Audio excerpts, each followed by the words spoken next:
Hi guys, this is Patrick O'Toole, and this is my part for Chapter 5, Culture and Language. Sorry I can't be there tonight. I going to the Country Music Awards in Vegas. I'll explain later, but something I couldn't pass up, so I'm sending my part for the chapter through the internet. So thanks for playing this for the class, and I just wanted to talk about words, phrases, and actions that mean a variety of things in different languages and cultures.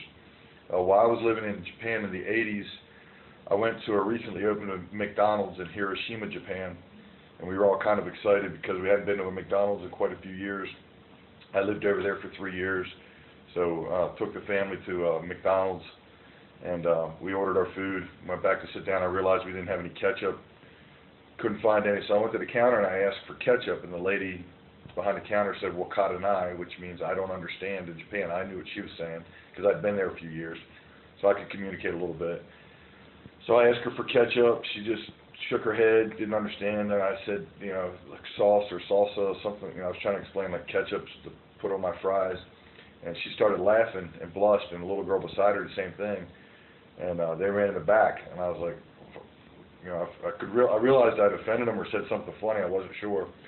So a man came out and spoke English, and he said, "Can I help you?" And I told him what I needed. I needed ketchup. And he's like, "What were you asking for?" And I said, "Well, I was asking for ketchup." I said, salsa, and he kind of.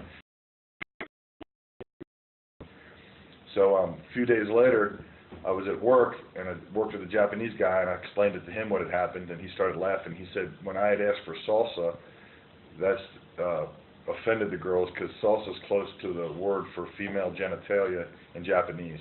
Of course, I didn't know, and I didn't mean to, and they realized it, but that's a good example of cultures and languages from one country to another, or, language from one culture to another, and how, so like the chapter talked about, it's even with, gestures and things you make. You can make a gesture in a country, a peace sign, but that could be offensive in that country, so those are things that you have to watch. Communicating across cultures is a challenge. This is kind of what this part of the chapter talked about. Anthropologist Edward Hall identified two distinct ways of using language on page 189. There were the low context cultures and the high context cultures. Of course, in the low context cultures, value using language to express thoughts, ideas, feelings as directly as possible. So, you just succinct and right to the point. You just tell them, hey, this is what it means, and this is what I want. And so pretty much, like you say, when I tell you no, I mean no. That's a low context cultures. Use language to maintain social harmony. They don't want to, come out and be too abrupt or too abrasive. So these people beat around the bush, won't confront you directly. Instead of saying no directly, they'll agree with you in principle, but. So that kind of explains the high context cultures, how they communicate things. People in the Western cultures, where we come from, the United States, Canada, and things, we're more direct and more of a low context culture. So we're direct and to the point. The Middle Easterners and Asians are the high context cultures, and they are more susceptible to not wanting to offend people and not, being as direct.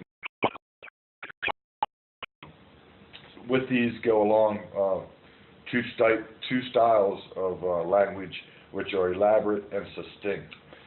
Succinct. It's a hard word to say. Sorry. Succinct, direct and to the point, and often staying silent when things become boisterous. Those are kind of two different things. So, in the many Native American cultures, like our one classmate, she, is from the Native American culture, she can understand that the favored way of handling ambiguous social situations is kind of to remain silent. And, you don't want to rock the boat and just kind of stay back and observe, and might not interact in a discussion about politics or things like that because you don't want to offend anybody. So that would be, succinct, and just kind of not want, to cause any trouble.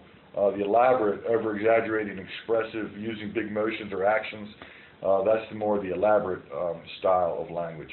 So those two, the elaborate and the succinct, kind of explain the styles of language.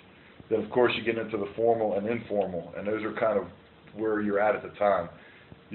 People use both at different times. You're probably more formal at work when you're around your boss, the people you work with, things like that. It's a lot more formal for you.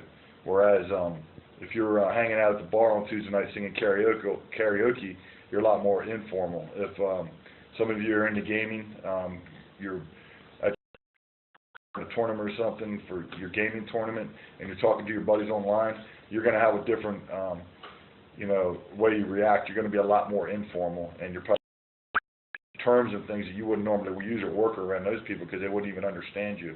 So culture and language part of this chapter, that's kind of what it explains. That even as a person, no matter what culture you come from, you might go to change your way that you react around people and be more informal around your friends than you would with your family. You're probably a little bit more formal with your family.